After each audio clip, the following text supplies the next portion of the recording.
வணக்கம் சவுக்கு மீடியா நேயர்களே. இன்றைய அரசியல் தமிழ்நாட்டில் நடந்த முக்கியமான அரசியல் மற்றும் சமூக நிகழ்வுகளை பற்றி விவாதிக்க இருக்கிறோம். வாருங்கள் சார். வணக்கம் சார். வணக்கம் ஆல்ரெடி. வணக்கம் நிதிஷ். நீங்கள் உடம்பு சரியில்லை என்று காரணம் காட்டி நேற்று மட்டம் போட்டு விட்டார் சார். நான் ஒரு விஷயம் சொல்லணும்னு நினைக்கிறேன் சார். சொல்லுங்கள் சார். நாளைக்கு கிறிஸ்மஸ் அப்படின்னா கேக் வாங்கி தரேன் ஆஃபீஸ்க்கு வா அப்படின்னு வர வச்சுருவீங்க. நாளைக்கு விநாயகர் சதுர்த்தினா கொல்கட்டை வாங்கி தரேன் வா அப்படின்றவீங்க. அது எலெக்ஷனுக்கு முன்னாடி சரி, இப்பயும் எலெக்ஷன் முடிஞ்சதுக்கப்புறம் இப்படி தீவிரமாக வேலை பார்க்க வேண்டிய தேவை என்ன இருக்குது சார்? 1 மணி நேரம் மனசாட்சியே இல்லாமல் பேசுகிறீங்க. அதை 10 மணி நேரத்தில் 7 லட்சம் பேர் பார்க்குறாங்களே. அப்போ எவ்வளோ எதிர்பார்த்துட்ருக்காங்க.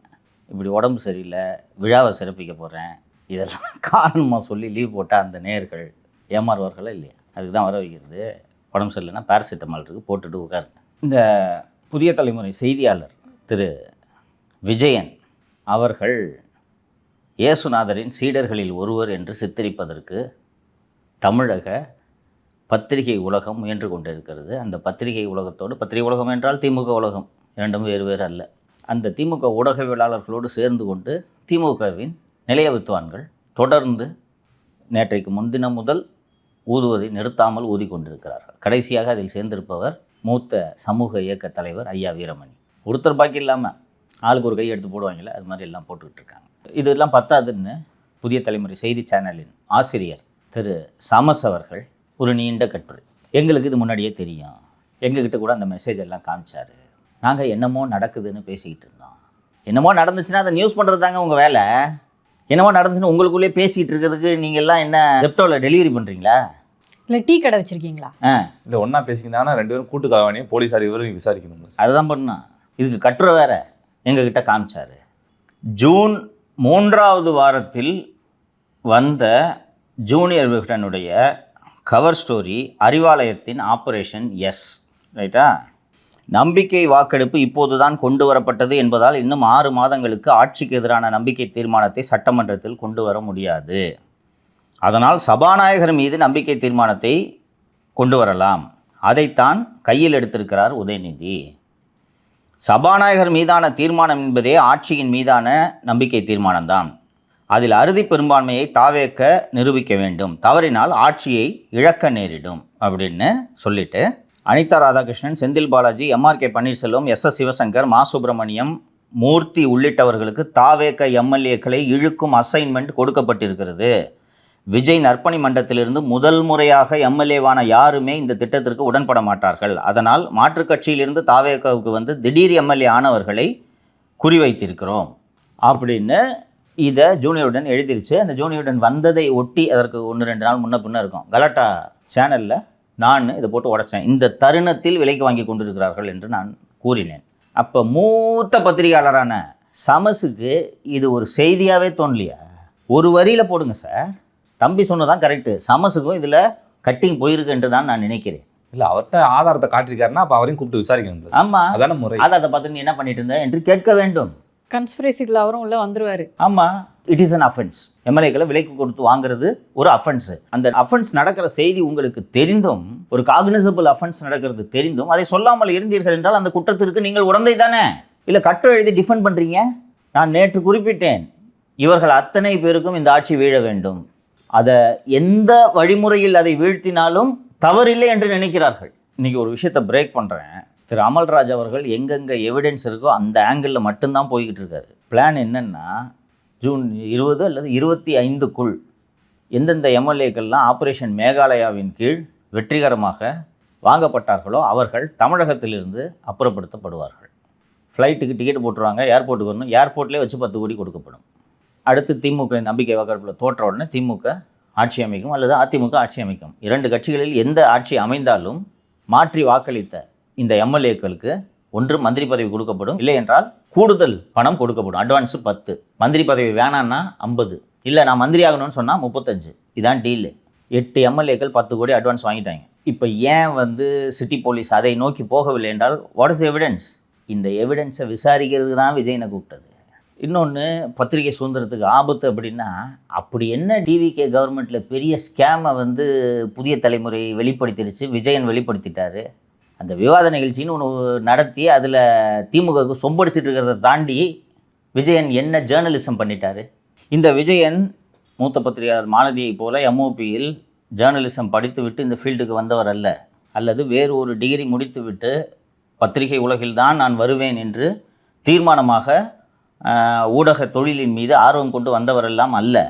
ஜெயா டிவியில் சவுண்ட் இன்ஜினியராக இருந்தவர் இந்த விஜயன். அதற்கு பிறகு விஜய் டிவியில் பேச்சு போட்டி நடக்குது, இளம் பேச்சாளர்களுக்கான பேச்சு போட்டி. அந்த பேச்சு போட்டியில் கலந்துக்கிட்டு பரிசு வாங்கி அப்படியே ஆங்கராக வந்த ஆள் தான் இந்த விஜயன். பெரிய நம்ம புலிட்சர் விருது வாங்கின மூத்த பத்திரிகையாளர்லாம் ஒன்றும் கிடையாது. இவர் அப்படியே கத்துறீங்க, குதிக்கிறீங்க, கூப்பாடு போடுறீங்க. இப்போ ஒரு ஆப்ரேஷன் நடந்திருக்கு, அதில் விஜயனுடைய பங்கு இருக்குன்னு போலீஸார் நினைக்கிறாங்க. ஒன்றுமே பண்ணல, கூப்பிட்டு விசாரிச்சிருக்காங்க. அதில் அவருடைய ஃபோனில் சில தகவல்கள் இருக்குன்னு ஃபோனை மட்டும் கைப்பற்றியிருக்காங்க. ஆனால் பார்த்தீங்கன்னா எதிர்கட்சியான திமுக வலுவாக பிரச்சாரம் செய்கிறாங்க. அமமுக பேசுது, பிஜேபி பேசுது, திருமாவளவன் அவர் பேசுகிறாரு சார். துன்புறுத்துறாங்களாம். விசாரணை உனக்கு துன்புறுத்துறாங்க, உனக்கு தெரியுமா? அவர் காண்டி நம்ம முதலமைச்சர் ஆக்கம் இல்லையே, இப்பயாவது ஆகும். இப்போ பிரதமராக போகிறார், இப்போ சாமர் தீர்மானம் போட்டிருக்காங்க, பார்த்தல? பார்த்தா அதை பற்றி பின்னாடி. ஓகே. பத்திரிகையாளர்கள்லாம் பத்திரிகை சுதந்திரத்துக்கு, கருத்து சுதந்திரத்துக்கு விடுக்கப்பட்ட சவால்ன்ற மாதிரி பேசுகிறாங்க சார். இப்போ இதை தாவேகா எப்படி எதிர்கொள்ளணும், இந்த நெருக்கடியை சமாளிப்பாங்களா, எப்படி ஃபீல் பண்ணுறீங்க சார்? ரொம்ப அழகான கேள்வி கேட்டீங்க மாலதி. தமிழக முதல்வர் திரு விஜய் அவர்களுக்கு நேரடியாக நான் இந்த சேனல் வாயிலாக நீங்கள் கேட்ட கேள்வியின் வாயிலாக சில விஷயங்களை சொல்ல விரும்புகிறேன். பாருங்கள் முதல்வரை, பத்திரிகைகள், பத்திரிகையாளர்கள், ஊடகங்கள், அச்சு ஊடகமாக இருக்கட்டும், காட்சி ஊடகமாக இருக்கட்டும், 5 ஆண்டுகளாக தங்கள் பணியை அவர்கள் சரிவர செய்திருந்தால் திமுக எதிர்க்கட்சியாக கூட வந்திருக்கக்கூடாது. ஆளுங்கட்சியாக திமுக இருந்தபோது அதற்கு ஊதுகுழலாக இருந்ததோடு அல்லாமல் திமுக எதிர்க்கட்சியாக இருக்கும்போதும் திமுகவுக்கு ஊதுகுழல்களாக அவர்கள் இருக்கிறார்கள். ஜனநாயகத்தில் ஊடகம் ஒரு மிக முக்கியமான பங்கை வகிக்கிறது என்றாலும் அந்த பங்கை கடந்த 5 ஆண்டுகளாக ஊடகங்கள் வகிக்கவில்லை. முழுமையான மக்கள் ஆதரவில்தான் நீங்கள் முதலமைச்சராக ஆனீர்கள். நீங்கள் முதலமைச்சராக ஆன பிறகு உங்கள் செயல்பாடுகளால் உங்களது மதிப்பும் மரியாதையும் செல்வாக்கும் புகழும் பல மடங்கு உயர்ந்திருக்கிறது. ஊடகங்களின் ஆதரவின் காரணமாக தாவேகா ஆட்சி அமைக்கவில்லை, சமூக வலைதளங்களின் பங்களிப்பின் காரணமாகத்தான் இன்று தாவேகா இந்த நிலையை அடைந்திருக்கிறது. இந்த ஊடகங்களும் ஊடகவியலாளர்களும் தங்கள் கடமையை மனசாட்சியின்படி செய்தார்கள் என்றால் நம்ம யாருக்குமே எந்த பிரச்சனையும் இல்லை. ஆனால் இந்த ஊடகவியலாளர்கள் தங்கள் மனசாட்சியை விற்றவர்கள். இந்த விஜயனை கூப்பிட்டு விசாரித்த வழக்கில் என்ன நடந்திருக்குன்னு விசாரித்து தெரிந்து கொண்டு நீங்கள் உங்கள் பொங்கலை வையுங்கள் என்று தான் நான் சொல்கிறேன். என்னன்னு தெரியாமையே பொங்குறீங்க. பத்திரிகையாளரை கூப்பிடவே கூடாதையா? இல்லை சார், எனக்கு என்ன தோணுதுனாங்க சார், அவருக்கு ஒரு பங்கு இருக்குது. ஆனாலும் இந்த டைம்லேயே பயங்கரமாக சவுண்டு கொடுத்து போலீஸாரை நிறுத்தணும், தாவேகா ஆட்சியை, முதலமைச்சரை நிலை குலைய வைக்க வேண்டும். விஜயன் மாதிரி இன்னும் 2 பேர் இருந்தாங்கன்னா நெல்சன் சேவியருக்கு பங்கு இருக்குன்னு நான் சொல்கிறேன். இப்போ நெல்சன் சேவியரை விசாரிக்க கூடாதுன்றதுக்காக தான் இந்த கூச்சலும் கூப்பாடும். ஸோ முதல்வர் அவர்களுக்கு நான் சொல்லிக்கொள்வது, இவனுங்க யாரை பற்றி நீங்கள் கவலைப்படாதீங்க. துளி கூட நீங்கள் இவர்களை பற்றி கவலைப்பட வேண்டியதில்லை. மக்கள் முழுக்க முழுக்க உங்களோடு இருக்கிறார்கள். இந்த 2 மாதத்தில் நீங்கள் செய்திருக்கக்கூடிய இந்த நன்மைகளும், செய்திருக்கக்கூடிய இந்த திருத்தங்களும், கொண்டு வந்திருக்கக்கூடிய இந்த மாற்றங்களும் உங்களை தவிர்த்து இருக்கக்கூடிய அத்தனை கட்சிகளையும் கலவரப்படுத்தி இருக்கின்றன. இது நிரந்தரமாகிவிடக்கூடாது என்று அத்தனை பேரும் நினைக்கிறார்கள். அவர்கள் ஒரு புறம், நீங்கள் ஒரு புறம், மக்கள் உங்கள் பின்னால் என்பதை புரிந்து கொண்டு நீங்கள் செயல்படுங்கள். விஜயன் மட்டும் இல்லை, இந்த கான்ஸ்பிரசியில் வேறு யாருக்கு தொடர்பு இருந்தாலும் தூக்கி உள்ள வைங்கன்றேன். விஜயன் உள்ளே போக வேண்டிய ஆள். நான் இப்போ சொல்கிறேன், Vijayan was part of the conspiracy. Vijayan உள்ளே போக வேண்டிய ஆள். ஒரு நாகரிகம் கருதி மீடியா ஆளுன்றதுனால கூப்பிட்டு ஃபோன் எடுத்துகிட்டு விட்டுட்டாங்க. இந்த கேஸு குற்றப்பத்திரிகை தாக்கல் செய்யும்போது விஜயன் குற்றவாளியாக சேர்க்கப்படுவார், எழுதி வைத்துக் கொள்ளுங்கள். அவருக்கு ரோல் இருக்குது. நான் சீனியர் ஆஃபீஸர்ஸ் கிட்ட பேசிட்டேன். விஜயனுக்கு முழுக்க முழுக்க ரோல் இருக்குது. அதான் அவங்களே தான் கட்டுரை எழுதி சொல்கிறாங்களே. நான் சமஸ் அவர் A2வா A3ஆவது சேர்க்கணும். அதை நாங்கள் என்ன நடக்கிறது என்று பேசிக்கொண்டோம். பேசிக்கிட்டே இருப்பீங்களா? ஜூனியரில் ஸ்டோரி பண்ணல, நீங்கள் அன்றைக்கி பண்ணியிருந்தீங்கன்னா பேச்சே கிடையாது. பத்திரிகாரன் சோக்கா பிரேக் பண்ணால் பாட்டு வாழ்த்தி பேசிட்டு போனோம். புதிய தலைமுறையில் பாருங்கள், அற்புதமாக ஒரு இன்வெஸ்டிகேட்டிவ் ஸ்டோரி போட்டிருக்காங்க. நேரம் உட்காந்து பேசிருக்க மாட்டான், கமுக்கமாக தானே உட்காந்துருந்தீங்கல்ல சார். போன தடவை திமுக தோத்ததுக்கு கண்டிப்பாக கருத்து சுதந்திரத்து மேலே அவங்க கை வச்சது ஒரு காரணம். மீண்டும் மீண்டும் நம்ம சவுக்கு மீடியாவை நெருக்கடி பண்ணது. இதை நம்ம பெருமையாக எடுத்துக்கணும் அப்படின்றதுக்காக நான் சொல்லலை. எப்போல்லாம் உங்களை கைது பண்ணாங்களோ, எங்களெல்லாம் கைது பண்ணாங்களோ, அம்மாவுக்கு நெருக்கடி கொடுத்தாங்களோ, கீழே கமெண்ட்டில் பார்த்தீங்கன்னா திமுக நாசமாக போயிடும், திமுக நாசமாக போயிடும், இந்த மாதிரி மக்களோட கமெண்ட்டை பார்க்க முடிஞ்சுது. ஸோ அந்த மாதிரியான ஒரு நரேட்டிவை திமுக இப்போ செட் பண்ணால் தாவேக்காவுக்கும் அது ஒரு பின்னடைவாக ஏற்படும்ல சார். அதனால அது அவங்களுக்கு ஒரு பயத்தை தர வாய்ப்பு இருக்கா தாவேக்கா அரசுக்கு? பதட்டத்தை தருவதற்கு வாய்ப்பு இருக்கிறது. இவ்வளோ பேர் சொல்கிறாங்க, எதுக்கு அவரே சிஎம்ஏ கூப்பிட்டு கமிஷனர்கிட்ட கொஞ்சம் ஸ்லோ டவுன் பண்ணுங்க என்று சொல்வதற்கு வாய்ப்பு இருக்கிறது. பதற்றம். எல்லா ஊடகங்களும் மெயின் ஸ்ட்ரீம் மீடியா அத்தனை பேரும் இந்த மாதிரி பேசும்போது சரி வேண்டாங்க கொஞ்சம் ஸ்லோ பண்ணுங்கன்னு சொல்கிறதுக்கு வாய்ப்பு இருக்குது. அப்படி ஸ்லோ பண்ணக்கூடாதுன்னு நான் சொல்கிறேன். ஸோ நீங்கள் என்ன கேட்க விரும்புகிறீங்கன்னா, திமுக ஆட்சியில் ஊடகங்களின் மீது கட்டவிழ்த்து விடப்பட்ட ஒடுக்குமுறையின் காரணமாகவே திமுக வீழ்ந்தது. இப்போதும் ஊடகவியலாளர்கள் மீது ஊடகங்களின் மீதும் அடக்குமுறை கட்டவிழ்த்து விடப்படுகிறதுன்ற நரேட்டிவை திமுக கட்டமைக்க முயற்சி செஞ்சுட்டு இருக்கு. இது தாவேக அரசுக்கு பலவீனமாக அமையுமா என்று நீங்கள் கேட்கிறீர்கள். இரண்டுக்கும் மிகப்பெரிய வேறுபாடு இருக்கிறது. நாம் உண்மையை பேசணும், அடக்குமுறையை சந்தித்தோம். இவர்கள் பொய்யை பேசுகிறார்கள், அவதூறுகளை பரப்புகிறார்கள், ஆட்சியை கவிழ்க்க சதி செய்கிறார்கள். அதை அடக்கித்தானே ஆக வேண்டும். ஏப்பா புதிய தலைமுறையில் இருக்காருப்பா, ஒரு நெல்சன் நியூஸ் தமிழில் இருக்காருப்பா, அதனால் ஆட்சியை கவுக்கிறதுக்கு எம்எல்ஏக்களை விலைக்கு வாங்கினான்னா பரவாயில்லப்பா, அவங்கள நான் தொடமாட்டேன்ப்பான்னு உட்காந்துருக்க முடியுமா ஒரு அரசுங்கிறது? அதனால இதெல்லாம் யோசிக்காதீங்கன்றது தான் நான் முதல்வருக்கு சொல்ல விரும்புகிறேன். இன்னும் வேறு ஏதாவது ஜேர்னலிஸ்ட் இதில் இன்வால்வ் ஆகியிருக்காங்கன்னா சிட்டி கமிஷனருக்கு உங்களுக்கு எந்த தடையும் இல்லை, தூக்கி உள்ள வைங்க, நான் பார்த்துக்கிறேன், அவ்வளோதான். ஒன்றும் வானம் இஞ்சி விழுந்துடாது. எம்ஜிஆர் அவர்கள் முதலமைச்சராக இருந்தபோது கருணாநிதி திமுக ரொம்ப பாப்புலர். போராட்டம் நடத்தினா தமிழகத்தை ஸ்தம்பிக்க வைக்க முடியும், அந்த அளவுக்கு செல்வாக்காக இருந்தார்கள். திருச்செந்தூர் முருகன் கோவிலில் வேல் காணாமல் போகிறது, தங்க வேல். அதை விசாரிப்பதற்கு சுப்பிரமணிய பிள்ளை என்று ஒரு அறநிலைத்துறை அதிகாரியை விசாரணைக்காக அனுப்புகிறார்கள். அந்த அறநிலைத்துறை அதிகாரி மர்மமான முறையில் இறந்து போகிறார். அவர் இறந்து போனதை விசாரிப்பதற்கு நீதிபதி பால் அவர்கள் தலைமையில் ஒரு விசாரணை ஆணையம் அமைக்கப்படுகிறது. அப்போது இருக்கும் நீதிபதிகள் இப்போது இருப்பவர்கள் போல் அல்ல, அரசு கேட்பதை அறிக்கையாக கொடுக்கும் நீதிபதிகள் அல்ல. ஸோ அந்த ஜஸ்டிஸ் பால் அவர்கள் இந்த மரணத்தில் மர்மம் இருக்கிறது, அரசின் மீது தவறு இருக்கிறது, இதை இன்னும் விரிவாக விசாரிக்கணும்னு ஒரு அறிக்கையை கொடுத்துட்றாரு. உனக்கு ரிட்டையர் ஆனால் கூப்பிட்டு விசாரணை கமிஷன் ஒரு பதவி கொடுத்தா நீ எனக்கே வேட்டு வைக்கிறேன்ட்டு எம்ஜிஆர் அந்த கமிஷன் ரிப்போர்ட் தூக்கி ஓரமாக வச்சிட்டார். அந்த விசாரணை ஆணையத்தில் டைப்பிஸ்டாக பணியாற்றியவர் தான் சண்முகநாதன். இந்த விஜயன் மாதிரி தீராத திமுக அபிமானி என்ன பண்ணுறாரு, அந்த விசாரணை அறிக்கையை எடுத்துன்னு வந்து கருணாநிதிட்ட கொடுத்துறாரு. கருணாநிதி நீ என்ன வெளியிடுறது விசாரணை கமிஷன் அறிக்கை, நான் வெளியிடுறேன் பாருன்னு பத்திரிகையாளர்களை கூப்பிட்டு வெளியிட்டுறாரு. அது அரசு ரகசியம், ஸ்ட்ரைட்டாக அஃபிஷியல் சீக்ரெட்ஸ் ஆக்டில் வரும். அப்போது டிஜிபியாக கி ராதாகிருஷ்ணன், கீராக்கின்னு அவர் கூப்பிடுவாங்க, கி ராதாகிருஷ்ணன் என்பவர் இருக்கிறார், கமிஷனர்னு நினைக்கிறேன். கூப்பிட்டு காப்பி குடிக்கிறீங்களா? குடிக்கிறேங்க, குடிச்சிட்டு இந்த கருணாநிதியை கைது பண்ணிட்டுங்களேன் அப்படின்னா, ஐயோ சார் பதறாராம் அவர். சார் பிரச்சனையாகும் சார், போராட்டம் சார், பெரிய பிரச்சனையாகும் சார் அப்படின்றாராம். ஒன்றும் பதட்டப்படாதீங்க, ஏற்கனவே கைது பண்ணிட்டாங்க, ரிமாண்டு கூட்டு போயிட்டுருக்காங்க, லாண்ட் ஆர்டர் எதுவும் பிரச்சனையாகாமல் பார்த்துங்கன்றது தான் உங்களை கூப்பிட்டேன். ஒரு கருணாநிதி உள்ளே போயிடுறாரு. சண்முகநாதன் அப்போது பணி நீக்கம் செய்யப்படுகிறார், அவரும் கைது செய்யப்பட்டார் என்ற நினைவு, பணி நீக்கம் செய்யப்படுகிறார். அதுக்கு பிறகு முழுசாக வந்து இவர்கிட்ட சேர்ந்துட்டார். அப்புறம் ஒரு கலைஞர் ஜெயிலில் இருக்கார், முரசொலி மாறன் டெய்லி போய் பார்ப்பார். என்ன மாறா என்ன எப்படி வெளியில் அண்ணே ஒரு பஸ்ஸு ஓடலை, தமிழ்நாடு பூரா வயலன்ஸு, பஸ்ஸெல்லாம் அட்டி கொளுத்திட்டு இருக்காங்க. ஒரு 2-3 டிஸ்ட்ரிக்டில் கல் விட்டு அடிச்சிருக்காங்க பஸ்ஸில், பிடிச்சி எல்லாரையும் ரிமாண்ட் பண்ணோன்னு ஒரு பிரச்சனையே ஸ்மூத்தாக போயிட்டுருக்கு. இது மாதிரி ஒன்றும் வானம் இஞ்சி உந்துறாது, இப்படி கத்துவாங்க. இதை பார்த்துட்டு பயப்படக்கூடாதுன்றேன் சிஎம் கிட்ட. கத்து எவ்வளோ நாள் கத்துவேன் இல்லை, இவங்க சொல்றதெல்லாம் மக்கள் நம்பிக்கிட்டா இருக்காங்க.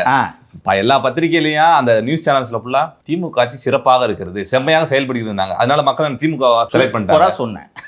திமுக மீண்டும் ஆட்சியில் அமர்த்தினாங்களா, அதனால முதல்வர் இதை பற்றிலாம் கவலையே பட வேண்டாம், மக்களுக்கு உண்மை என்னவென்பது தெரியும், அவ்வளோதான்.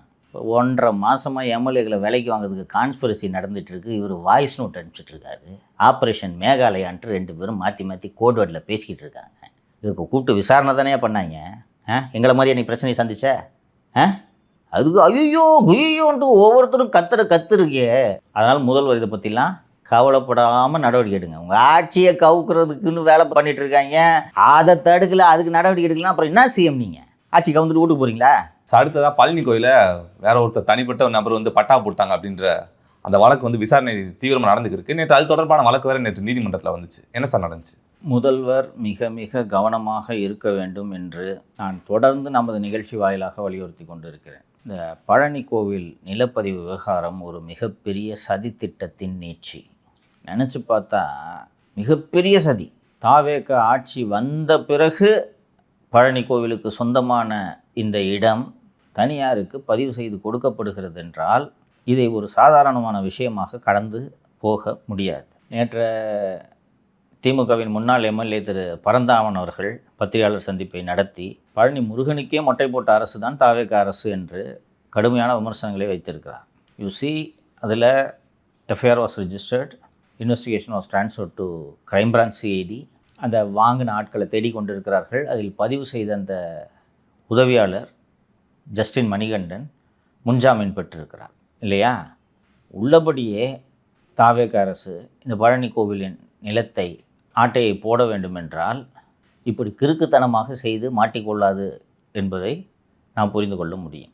இன்னொன்று, சினிமாவில் கிடைக்கிற 300 கோடி ரூபா சம்பளம் வேணான்ட்டு வந்திருக்கிறாள், ஒரு கோயில்லாண்டா ஆட்டை போடணும்னு நினைப்பாரா?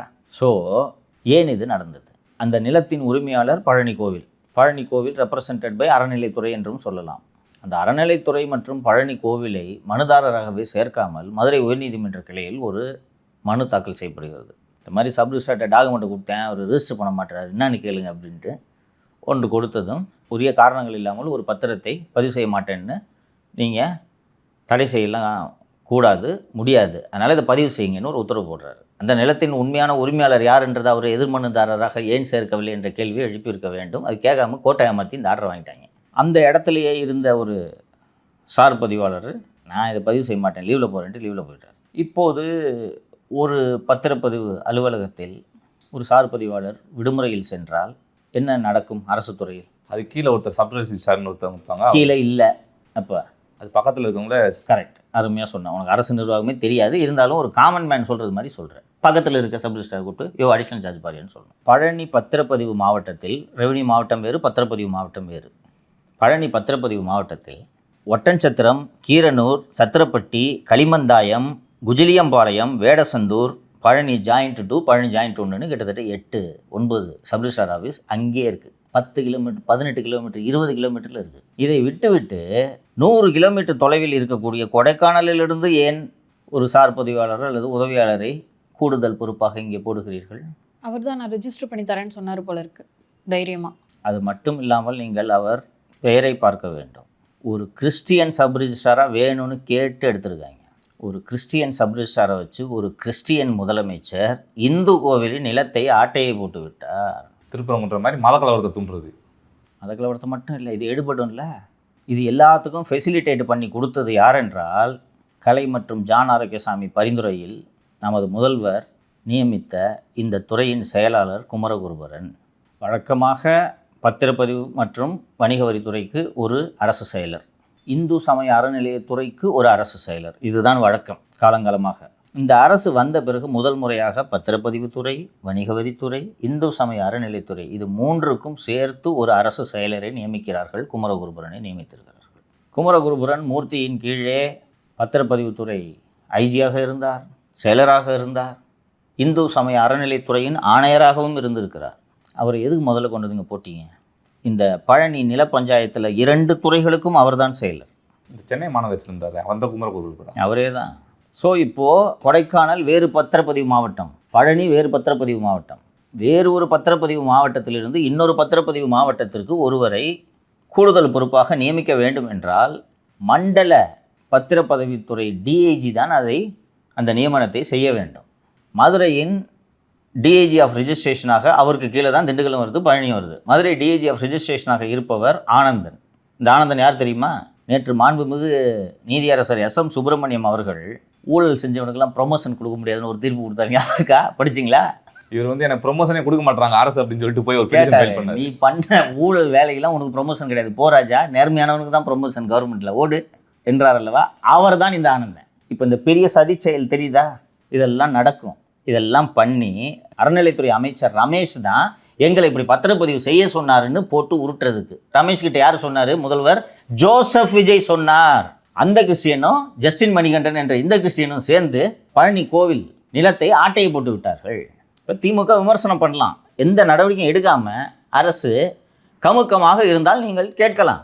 எஃப்ஐஆர் போட்டாங்க, சிபிசிஐடி இன்வெஸ்டிகேஷனுக்கு ட்ரான்ஸ்ஃபர் பண்ணிட்டாங்க, நீதிமன்றம் அவருக்கு அந்த ஜஸ்டின் மணிகண்டனுக்கு முன்ஜாமீன் கொடுத்துருக்குது, மற்றவர்களை தேடிக்கொண்டிருக்கிறார்கள். அரசு நடவடிக்கை எடுக்கலைன்னா நானே விமர்சனம் பண்ணுவேன். கொஞ்சம் நல்லா யோசிச்சு பார்த்தீங்கன்னா உங்களுக்கு விளங்கும். திமுக ஆட்சியில் இது நடந்திருக்கலாம், ரைட்டா? 20-30 வருஷமாக நீதிமன்றத்தில் நிலுவையில் இருக்கக்கூடிய வழக்கு தான் இந்த நிலம் சம்மந்தப்பட்ட வழக்கு. இவ்வளோ நாள் இல்லாமல் இப்போ ஏன்ப்பா பதிவு பண்ணுறாங்க? அதுவும் ஆட்சி மாறிடுச்சு, காசு வாங்கக்கூடாதுன்னு சொல்கிற ஒரு ஆட்சி இருக்குது. அந்த ஆட்சியில் போய் கோவில் நிலத்தை இப்படி பதிவு பண்ணுறாங்கன்னா இது சந்தேகமாக இல்லை உனக்கு? இத்தனைக்கும் பத்திரப்பதிவுத்துறையில் நிறைய சீர்திருத்தங்களை கொண்டு வந்துட்டு இருக்காங்க. அந்த நேரத்தில் எப்படி தைரியமாக இதை போய் பண்ணுவாங்க ஒருத்தன்? இது என்ன சார் முதல்ல ஆக்சுவலி கேஸு? பழனி கோவிலுக்கு 1.4 ஏக்கர் நிலத்தை 1800களில் ஒருவர் தானமாக கொடுக்குறார். அந்த நிலம் எனக்கு சொந்தம்னு சொல்லிட்டு நடுவில் ஒரு ட்ரஸ்ட், டபுள் டாக்குமெண்ட்டுமா, வேறு ஒன்றும் இல்லைம்மா. இப்போது அந்த பழனி முருகன் கோவிலுக்கு வரும் பக்தர்கள் வாகனத்தை நிறுத்துவதற்காக இந்த இடம் பயன்பட்டு கொண்டிருக்கிறது. இந்த லேண்டை ஒருத்தர் வந்து என்னோட தாங்க அப்படின்ட்டு போய் பத்திரப்பதிவு ஆஃபீஸுக்கு கொடுத்த உடனே அவர் ரிஜிஸ்டர் பண்ண மாட்டேங்கிறாங்க. அங்கே பண்ணலன்னொடனே மதுரை பெஞ்சில் போய் ஒரு ஆர்டர் வாங்குறாங்க. பாருங்கள் சார், அவர் ரிஜிஸ்டர் பண்ண மாட்டேங்கிறாங்க, கரெக்டாக இருந்தால் பண்ணி அப்படின்னு கோர்ட்டு சொல்லுது. சொன்ன உடனே கொடுத்து பண்ணுங்கன்னொடனே, சார் இது பல வருஷமாக பஞ்சாயத்து, நான் பண்ண மாட்டேன்னு ஒரு சப்ரிஜிஸ்ட்ரார் சொல்கிறாரு. அவர் நீ லீவில் போ அப்படின்னு கொடைக்கானலேருந்து ஒருத்தரை கூட்டின்னு வந்து பண்ணி முடிச்சிடுறாங்க. விஷயம் பெருசாகிடுது. அந்த 100 கோடி லேண்டை ஆட்டையை போட்டதே அறநிலையத்துறை அமைச்சர் தான் என்ற ஒரு பிரச்சாரமும் கட்டவிழ்த்து படுகிறது. கவனிச்சிங்களா? இந்த பிரச்சாரத்தை கட்டவிழ்த்து விடுறது அதிமுக. திமுக 2 இதில் ஒன்றா சேர்ந்துக்குது, தெரியுதுங்களா? ஆனால் இதுதான் அரசியல், இப்படித்தான் இருக்கும். நீங்கள் அதுவும் வந்து நீங்களும் காசை வாங்கிக்கிட்டு இருந்தீங்கன்னா கூட விட்டுருப்பாங்க, சரி நம்மளும் கொஞ்சம் கட்டிங்க வாங்கிக்கலாம்ப்பா அப்படின்ட்டு விட்டு போயிருந்துருப்பாங்க. நீங்கள் இந்த சீர்திருத்தங்களெல்லாம் பண்ணுறது 2 திராவிட கட்சிகளுக்கும் பிடிக்கவில்லை, அதிகாரிகளுக்கு பிடிக்கவில்லை. அப்போ காலை பிடிச்சி இழுக்கிறதுக்கு எல்லா வேலையும் பண்ணுவாங்க. எனக்கே ஆக்சுவலி பயமாக இருக்குது சார். இப்படி எங்கேயுமே வந்து லஞ்சம் வாங்க மாட்டேங்கிறாங்க, இடைத்தேர்தல்லாம் வரும், தேர்தலுக்கான செலவுகளெல்லாம் சமாளிச்சிருவாங்களா, ஆட்சியை நடத்திடுவாங்களா அப்படின்னு. மக்கள் ஆதரவோடு அனைத்தும் நன்றாக நடக்கும். பழனி முருகன் துணை இருப்பார். ஏன்னா போகும்போது பஞ்சாமிர்தம் வாங்கித்தரேன், தின்ட்டு போங்க. அரோகரா தானே பழனிக்கு? அரோகரா. விஜய் அவர்களுக்கு பிரச்சாரம் பண்ணுறதுக்கே அவ்வளோ பெரிய சிக்கல் இருந்துச்சு. அவர் ஆட்சிக்கு வரதுக்கு முன்னாடி தான் அவ்வளோ பெரிய சிக்கல்களை சந்திச்சாரு. அது புரிஞ்சுக்க முடியுது. ஏன்னா திமுக பவரில் இருந்துச்சு. அவர் ஆட்சிக்கு வந்து அவர் பவருக்கு வந்ததுக்கப்புறம் கூட இவ்வளோ நெருக்கடிகளை சந்திக்கிறாரே சார். ஏங்க நீங்கள் வந்த பிறகு ஏற்கனவே திமுக ஆட்சியில் கான்ட்ராக்டை பெற்று கொண்டிருந்தவர்களுக்கே கான்ட்ராக்டை கொடுத்து அவர்கள் கொடுக்கும் லஞ்சத்தை வாங்கி கொண்டிருந்தீர்கள் என்றால் உங்களுக்கு எந்த சிக்கலும் வராது. நீங்கள் தலைகீழ் மாற்றங்களை உருவாக்குகிறீர்கள். அந்த மாற்றங்களுக்கு எதிர்ப்பு வரத்தான் செய்யும். காலம் காலமாக திருடி தின்று கொழுத்திருக்கக்கூடிய பெருச்சாளிகளுக்கு நாளை முதல் நமக்கு உணவு கிடைக்காது என்றால் பெருச்சாளிகள் எப்படி சும்மா இருக்கும்? ஸோ இந்த ரேடிக்கல் சேஞ்சஸை பண்ணுறதுல சிஎம் உறுதியாக இருந்தார்னா இதெல்லாம் எதிர்கொண்டு தான் ஆகணும். அந்த ரேடிக்கல் சேஞ்சஸ்க்கும் ரேடிக்கல் சேஞ்சஸ் பண்ணுற கவர்மெண்ட்டுக்கும் சப்போர்ட்டாக தான் மக்கள் இருக்கிறார்கள், மனசாட்சி உள்ள மக்கள் இருக்கிறார்கள், நம்மை போன்றவர்கள் இருக்கிறோம். இப்போ தான் உண்மையெல்லாம் எடுத்து சொல்லுவோம். பழனி கோவில் இவ்வளோ பஞ்சாயத்துன்றது கேட்க ஷாக்கிங்காக இருக்குது எனக்கு. நீங்கள் ஞாபகப்படுத்துனதுனால சொல்கிறேன். தொடக்கத்திலே சொன்னோம், அதிகாரிகள் நியமனங்களில் முதல்வர் தவறிழைத்திருக்கிறார் என்பதை சொன்னோம். இந்த அருண் தவறு, உமாநாத் 2வது தவறு சுட்டி காட்டினோம். குமரகுருபுடன் நான் ஏற்கனவே பேசியிருக்கேன், உங்களுக்கு ஞாபகம் இருக்கும். இந்த ஆளுக்கு எதுங்க இவ்வளோ டிபார்ட்மெண்ட்டை நீங்கள் கொடுக்குறீங்க? இந்த ஆள் கார்பரேஷனில் திருடினார், ரிஜிஸ்ட்ரேஷனில் திருடினார், ஹெச்ஆர்என்சியில் திருடினார் என்று நான் அப்போதே இதை சொன்னேன். இன்றைக்கி வேலையை பார்த்து விட்டாரா? ஸோ இந்த அப்பாயின்மெண்ட்ஸ் எல்லாத்தையும் முதல்வர் மறு ஆய்வு செய்ய வேண்டும். ஃபஸ்ட்டு மறு ஆய்வு செய்யும் நேரத்திலேயே இந்த அதிகாரிகளோட பேரை பரிந்துரைச்சவன் எவன்றவன் கூப்பிட்டு மண்டை மேலே கொட்டணும். அதுதான் முக்கியம். முதல்வர் அவர்களுக்கு குமரகுருபுரன் யாரென்றே தெரியாது, உமாநாத் யாரென்றே தெரியாது, அருணை தெரிஞ்சிருக்கும். இப்போ இந்த 3 பேருக்கு இந்தந்த பதவியை கொடுக்க வேண்டும் என்று பரிந்துரைத்தது யார்? ஒருத்தர் பரிந்துரை பண்ணியிருப்பாங்கல்ல. குறைஞ்சது சீஃப் செக்ரட்டரியாவது சொல்லியிருக்கணும். அவர் 5 ஆண்டுகளாக நல்ல பதவியில் இல்லாமல் திமுக ஆட்சியில் ஓரங்கட்டுப்பட்டு தானே இருந்தார்.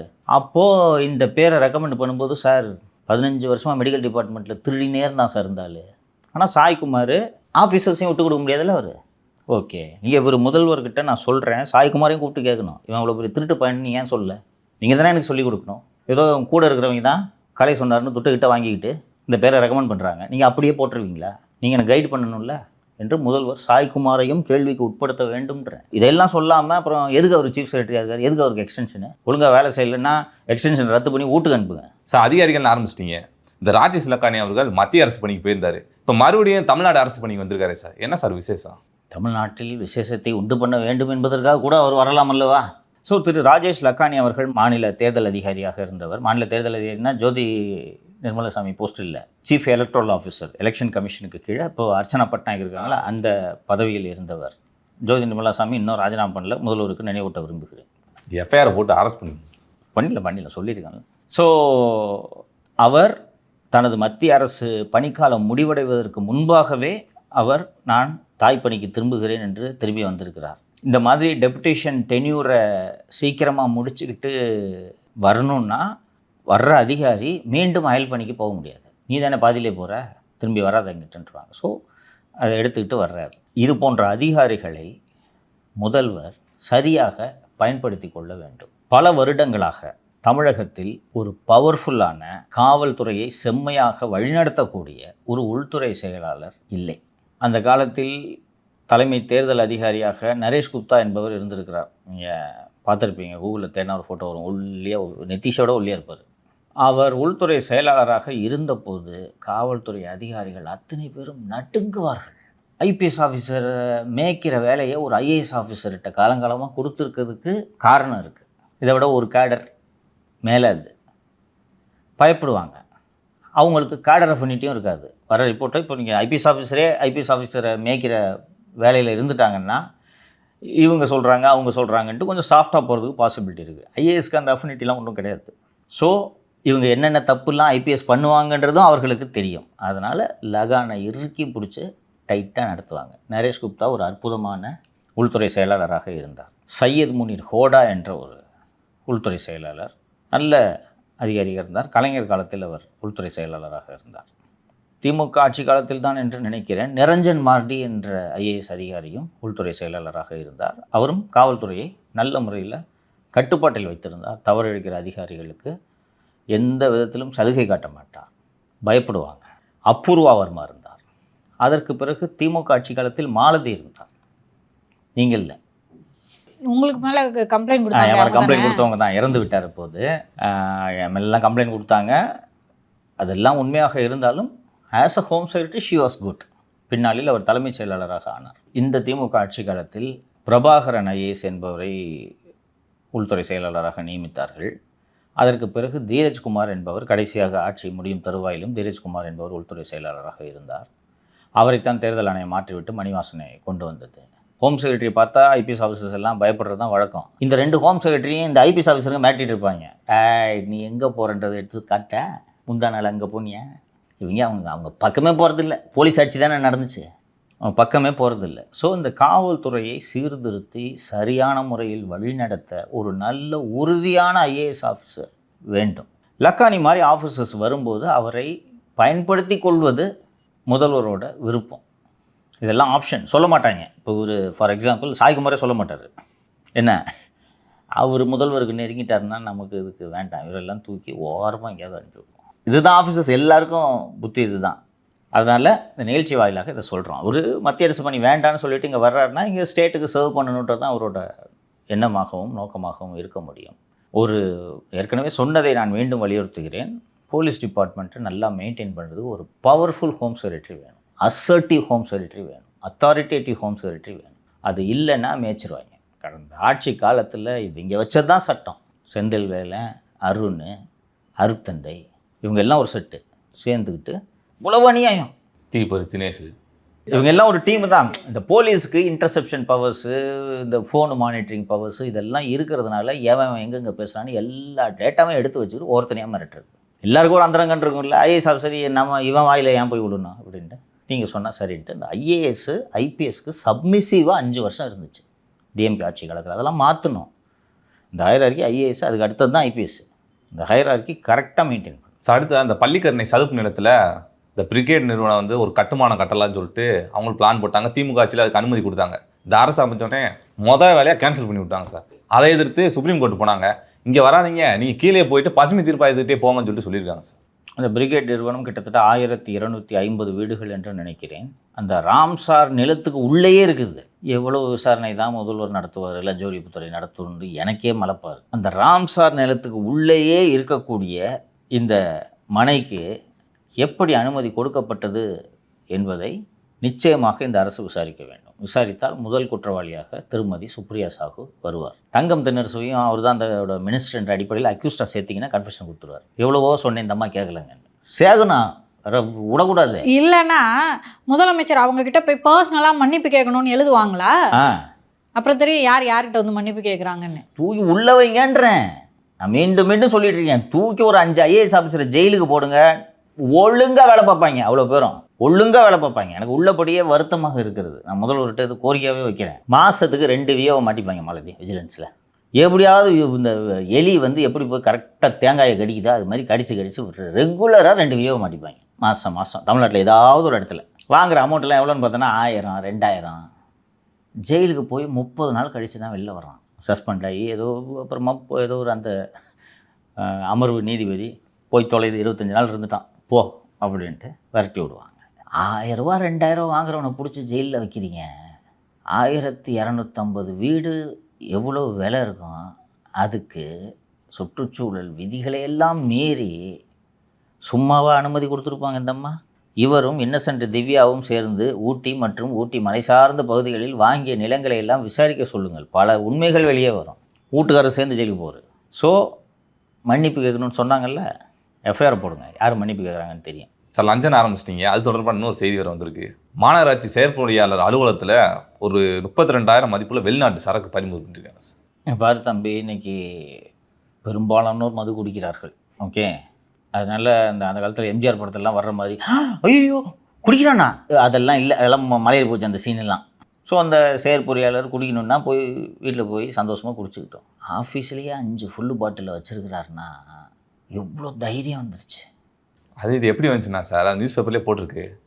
கான்ட்ராக்டர் கொண்டு வந்து கொடுத்தாங்க, பரிசா கொடுத்தாங்க. அந்த கான்ட்ராக்டருக்கு தெரியுது துட்டோட சேர்த்து இவனுக்கு ஒரு ஃபுல்லும் கொடுத்தோன்னா அது வெளிநாட்டு சரக்கு கொடுத்தாலே வேலை நடக்குது. அப்புறம் என்ன இங்கே இருக்கிற 1848 வாங்கி கொடுப்பாங்களா? அவரே வாங்கிக்க மாட்டார். நான்சென்ஸ், கன்றாவியாக இருக்கும் அது. ஸோ அந்த வெளிநாட்டு மதுபானங்களை கொண்டு வந்து அந்த கான்ட்ராக்ட் கொடுக்குறாரு. இவரும் வாங்கி சரி வாங்குகிற மதுபானம் வாங்குகிற காசை வாங்குகிற லஞ்சம் வாங்குகிற வீட்டுக்கு கொண்டு வந்து கொடுக்க சொல்லணும்னு கூட அந்த அளவுக்கு தோணல போகிறேன். அதுவும் ஆட்சி மாறி இருக்கே. முன்னெல்லாம் வாங்குவாங்கப்பா. நான் சர்வீஸில் இருந்த காலத்தில் லஞ்செல்லாம் வாங்குவாங்க. வாங்குறதுனா எங்கேயாவது அங்கே வா, யாரும் இல்லாதப்போ வா, நைட்டு இத்தனை மணிக்கு வா அப்படின்னு வாங்கி யாரும் பார்க்குறேன். இப்படி வாங்குவாங்கப்பா. இவன் என்னன்னா கார்பரேஷன் ஆஃபீஸில் ஃபுல்லாக எத்தனை இயர் ஓல்டு 18 கிடைக்கல இப்படி வாங்கி வைக்கிறாங்கன்னா எந்த அளவுக்கு பயம் போயிடுச்சு பாரு. இதுதான் டேஞ்சர்ன்றேன், புரியுதா? ஒரு கவர்மெண்ட் ஆஃபீஸர், அதுவும் குரூப் ஏ ஆஃபீஸரு, ஒரு கவர்மெண்ட் ஆஃபீஸில் உட்காந்துக்கிட்டு மதுபானத்தையும் பணத்தையும் வாங்கி ஆஃபீஸ் உள்ளே டேபிளில் வைக்கிறாருன்னா எவன் நம்மளை கேட்க போகிறான்? அவருக்கு என்ன தைரியம்னா அங்கிட்டு மேயர் வாங்கிட்டு இருக்கு, இங்கிட்டு சேகர்பாபு வாங்கிட்டு இருக்காரு, ஒரு 3 கிலோமீட்டர் தள்ளி போனால் செக்ரட்டரியேட்டில் நேரு வாங்கிட்டு இருக்காரு. இவர் என்ன நினைச்சிட்டாருன்னா, என்ன லஞ்ச ஒழிப்பு துறையில் இயக்குனரே மாறல, அவரே வாங்கியிருந்தாரு, நம்ம வாங்கினா என்ன தப்பு நினைச்சிட்டாரு. இதுதான் காரணமாக இருக்கும். நம்ம அண்ணன் தானே இருக்காரு, அவர் இருக்க வரைக்கும் நமக்கு என்ன பிரச்சனை? ஒரு புதிய இணை இயக்குனர் அங்கே இருக்கிறார், கவனத்தில் கொள்ளுங்கள். இனிமேல்லாம் யாரையும் ஸ்பேர் பண்ணுவாங்கலாம் யாரும் நினைக்காதீங்க. அவர் பிடிச்சிட்டு விடுவிக்கிறதுக்கு ஒரு அமௌண்ட்டு வாங்கிக்கக்கூடிய அதிகாரியாகத்தான் அவர் இருந்தார். தான் கொஞ்சம் கொஞ்சமாக தவறுகள் எல்லாம் திருத்தப்பட்டு கொண்டிருக்கிறது அல்லவா? அதான் இதை சரி பண்ணுறதுக்கு விஜய் ட்ரை பண்ணால் உடனே ஐயோ அம்மான்னு இந்த எதிர்க்கட்சியும் பத்திரிகையாளர்களும் குதிக்கிறாங்க. 50-60 இயர்ஸாக ஒரு எஸ்டாப்ளிஷ்டு சிஸ்டத்தை பிடிச்சி உழுக்கிறாரு விஜய். இப்போ பல இடங்களில் அதிர்ச்சியும் அதிர்வலைகளும் ஏற்படத்தான் செய்யும். அப்போது வாங்கி வாங்கி பழக்கப்பட்டவங்க எப்படி இதை தொடர அனுமதிப்பாங்க? இந்த தினந்தோறும் மது குடிப்பவனுக்கு மது இல்லை என்றால் வித்ட்ரால் சிம்டம்ஸ் வரும்ல, காந்தி ஜெயந்தியில் வரும்போது முதல் நாளே வாங்கி வச்சுப்பாங்க, இல்லைன்னா காலையில் கை ஓதணும். அது மாதிரி வித்ட்ரால் சிம்டம்ஸில் திமுக அரசியல்வாதிகள், அதிமுக அரசியல்வாதிகள், அதிகாரிகள் இவர்கள் எல்லாம் வித்ட்ரால் சிம்டம்ஸில் அவஸ்தைப்பட்டுக்கிட்டு இருக்காங்க. ஒரு 2-3 நாள் சரக்கு இல்லைன்னா அது தானே சரியாயிடும். இப்படியே இல்லை என்னால் சரக்கு இல்லாமல் உயிர் வாழ முடியாதுன்னா செத்துப்போ என்று விட்டுவிட வேண்டியது தான். மெர்சிலாம் பார்க்கக்கூடாது.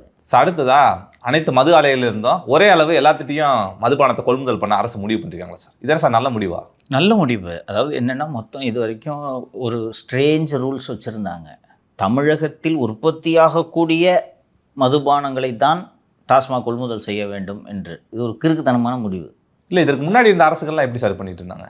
தம்பி, ஃபஸ்ட்டு ஒரு விஷயத்தை புரிஞ்சுக்க. 2003 சில்லறை விற்பனையை அரசு கையகப்படுத்தியதே சசிகலாவின் மது ஆலையை மேம்படுத்துவதற்காகத்தான். மிடாஸ் என்னக்கா போய் நம்ம கண்ட இடத்துல சரக்கு வாங்கிட்டு அவங்ககிட்ட லஞ்சம் வாங்கிட்டு இது நல்லவா இருக்குது, நம்மளே ரெடி பண்ணுவோம்க்கா அப்படியா சொல்கிற? சரி சசி சொல்லு, கூப்பிடு, தங்கமணி கூப்பிடு என்று அதை ரெடி பண்ணி 4லேருந்து கவர்மெண்ட் கடை என்று சொல்லி அதை உருவாக்குனது தான் இது, ரைட்டா? அப்போது அவங்களே மோனோபலைஸ் பண்ணிட்டாங்க. அதாவது மொத்தம் 100 பாட்டில் டாஸ்மாக்கு தேவைப்படுதுன்னா 80 பாட்டில் மிடாஸ்லேருந்து வாங்கணும், மீதி 20 பாட்டில் போனால் போகுது இந்தா என்று இருந்தது. பிடிச்சாலும் பிடிக்கலாம், மிடாஸ் தான் பிடிக்கணும் நீ, அவ்வளோதான், வேறு வழி இல்லை. அண்டு திமுக ஆட்சி வந்ததும் அவர்கள் மிடாஸு மூடிட்டாங்க. மிடாஸ்ட்டை ஒன்று கூட வாங்குறது இல்லை. அண்டு வீணாகவே போயிடுச்சு இருந்தது. உங்களுக்கு மது ஆலையெல்லாம் ப்ரொடக்ஷன் இருந்தால் தானே நல்லாயிருக்கும். அந்த மது உற்பத்தி செய்கிற அந்த இயந்திரம் ஓடாமல் 6 மாதம் பூட்டி வச்சிருந்தா என்ன ஆகும்? அவங்க சசிகலா அவர்களை நான் சந்தித்து பேசிய போது மெயின்டெனன்ஸுக்கு மட்டும் எவ்வளோ ஆகுது தெரியுமா அப்போ 1 மாதத்துக்குன்றார்கள். வாரத்தில் ஒரு நாள் அதை இயக்கணும், கரண்ட் பில் கட்டணும். ஸோ அத்தனை பேருக்கும் ஆர்டர்ஸை சரிசமமாக பிரித்து கொடுப்பது என்று இந்த அரசு முடிவெடுத்திருக்குது. 1. 2வது, பிற மாநிலங்களில் உற்பத்தியாகும் மதுபான வகைகளையும் டாஸ்மாக் கொள்முதல் செய்வது என்று முடிவெடுத்திருக்கிறார். அந்த மாதிரி நீங்கள் ஒழுங்காக கொள்முதல் செஞ்சுருந்தா இந்த மாநகராட்சி செயற்பொறியாளர் எதுக்கு கண்ட கான்ட்ராக்டர் எல்லாம் மது வாங்கிட்டு வான்னு சொல்கிறாரு? அவரு டேரெக்டாக வாங்கிட்டு போயிரு. ஆமாம், இது தேவையில்லப்பா, எனக்கு இங்கே கிடைக்குதுப்பா. ஜெமினியில் பார்சல் காம்ப்ளெக்ஸ் போனோன்னா அங்கே எலைட்டில் எல்லா மதுவும் இருக்குது, நாங்கள் வாங்கிக்கிறேன். இதெல்லாம் கொண்டு வந்து லஞ்சம் கொடுத்து என்ன கெடுக்கலாம்னு முயற்சி பண்ணாத என்ற ஒரு நேர்மையான அதிகாரியாக இருந்திருப்பார். என் காசாக கேட்டிருப்பாரு அவரு. அது வேறு, நீ கொடு, நான் போய் வாங்கிக்கிறேன், நீ அதெல்லாம் வாங்கிட்டு வந்து சிரமப்படாத என்று சொல்லியிருப்பார். அதனால் இதெல்லாம் வந்து ஒரு நல்ல ரிஃபார்ம்னு தான் நான் பார்க்குறேன். கன்சியூமர் முடிவு பண்ணணும்ப்பா. போகிற பெரிய டிபார்ட்மெண்ட் ஸ்டோருக்கு போகிற 20 டூத் பேஸ்ட் அடிக்க வச்சுருக்கான், பார்த்துட்டு எனக்கு இந்த டூத் பேஸ்ட் பிடிக்கும்னு சொல்லிட்டு நீ எடுத்துகிட்டு வர, ஒரே ஒரு டூத் பேஸ்ட் வைக்கிறது என்ன நியாயம்? அதனால் the government should be fair. Sir, நேற்று சுகாதாரத்துறை அமைச்சர் அன்ராஜ் அவர்கள் போயிட்டு கீழ்ப்பாக்கத்தில் மருத்துவமனையில் ஒரு ஸ்கேனர் திறந்து வச்சுட்டு இனிமேல் மருத்துவமனைகளில் இந்த லஞ்சமே இருக்கக்கூடாது அப்படின்னு சொல்லிட்டு நேற்று எச்சரிக்கை கொடுத்துட்டு வந்திருக்காரு சார். ஸோ அந்த அரசு மருத்துவமனைகளில் முழுமையாக லஞ்சத்தை ஒழிப்பதற்கான முயற்சியில் அருண்ராஜ் அவர்கள் ஈடுபட்டிருக்கிறார். கடுமையான நடவடிக்கைகளை எடுத்தாலே பெருமளவு கட்டுப்படுத்தி விடலாம். இப்போ அந்த அரசு மருத்துவமனைகளில் லஞ்சம் என்பது கார்டியாக் சர்ஜன்களாலோ நியூரோ சர்ஜன்களாலோ வாங்கப்படுவதில்லை. கீழே கட்டிங் எட்ஜ் லெவலில் ஸ்ட்ரெச்சர் தள்ளுறவங்க, ஆயாஸ், இவர்கள் தான் வாங்குவார்கள். இல்லை, அவங்களுக்கு கொஞ்சம் ஊதியத்தை உயர்த்தி கொடுத்தாலே அவங்க ஏன் சார் வாங்க போகிறாங்க? முடியாதுப்பா. அந்த கார்டியாலஜிக்கு ஹெச்ஓடி ஒருத்தர் இருப்பார், அவருக்கு ஈக்குவலாக கொடுத்துடலாமா? அப்படி சொல்லலை, அவங்களாம் வந்துட்டு ஒரு 10 ரூபா 12 ரூபா வாங்கிட்டு இருப்பாங்க, ஒரு 18 ரூபா 20 ரூபா கொடுக்கலாம்ல சார். சரி, 25 ரூபா கொடுத்தா வாங்குறது நிறுத்திடுவாங்களா? அப்பயும் வாங்குவாங்கன்றீங்களா? நான் கேட்குறது பதில் சொல்லு. நீ பழகிட்டாங்க, ஒரு 50 ரூபா தானே கொடுத்துட்டு போக முடியாதா உன்னால அப்படின்வாங்க. டாஸ்மாகில் 25% ஊதியத்தை உயர்த்தியிருக்கிறார்கள், 10 ரூபாய் நின்று விட்டதா? ஸோ திரு சுமந்த்ராமன் மருத்துவர் மற்றும் பொலிட்டிக்கல் கமெண்டேட்டர் இன்றைக்கி ஒரு பதிவு போட்டிருந்தார். மருத்துவமனைகளில் ஹவுஸ் கீப்பிங் பணிகளை தனியாருக்கு விட்டு விடுவது என்பதை இந்த அரசு பரிசீலிக்க வேண்டும் அப்படின்னு சொல்லியிருக்காரு. இது என்னங்க, தனியாருக்கு விட்டுலாமாம்மா? விட்டுலாம் தான் சார் நினைக்கிறேன். ஏன் அப்போ இந்த அரசே தனியார் மயப்படுத்தலாமா? அதான் அரசு நடத்தும் லட்சணம் தெரியுமே, எல்லா காசு போட்டு ரொம்ப க்ளீனாவா சார் இருக்குது, ரொம்ப மோசமாக இருக்குது. அதுக்கு தனியார்கிட்ட கொடுத்தா கூட அவங்க மெயின்டைன் பண்ணுவாங்களா சார்? அரசுக்கு சிரமமும் இருக்காது. சில விஷயங்கள் எல்லாம் தனியாரிடம் விட்டு விடுவது தான் உத்தமம், அதுதான் சிறந்தது. துப்புரவு பணியை தனியாருக்கு கொடுத்தார்கள் இல்லையா?